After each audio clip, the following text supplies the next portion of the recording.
بسم اللہ الرحمن الرحیم۔ السلام علیکم۔ ڈاکٹر نوید ہیلتھ کیئر میں آپ لوگوں کو خوش آمدید۔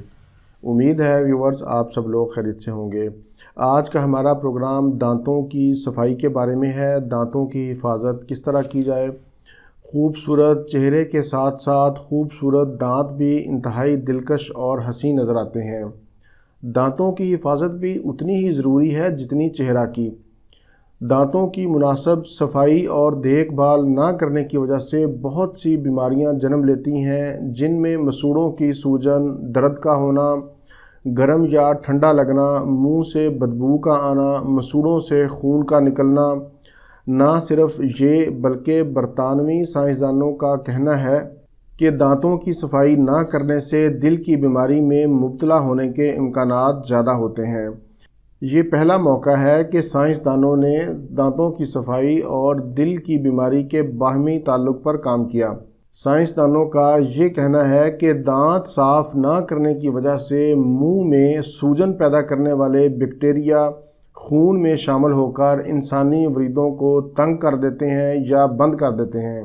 سائنسدانوں کا کہنا ہے کہ دن میں کم از کم 2 بار برش ضرور کریں اور کھانا کھانے کے بعد کلی بھی کریں۔ رات کو کھانے کے بعد اور صبح ناشتہ کے بعد برش ضرور کریں۔ برش کرتے ہوئے برش دانتوں پر اوپر نیچے لائیں۔ بہت زیادہ نرم یا بہت زیادہ سخت برش استعمال نہ کریں۔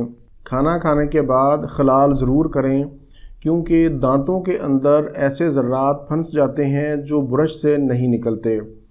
ٹوتھ پیسٹ ہمیشہ بدل بدل کر استعمال کریں، ایک ہی پیسٹ استعمال نہ کریں۔ گرم چیزیں کھا کر ٹھنڈی چیزیں نہ استعمال کریں۔ برش کو ہر 3 ماہ کے بعد ضرور چینج کریں۔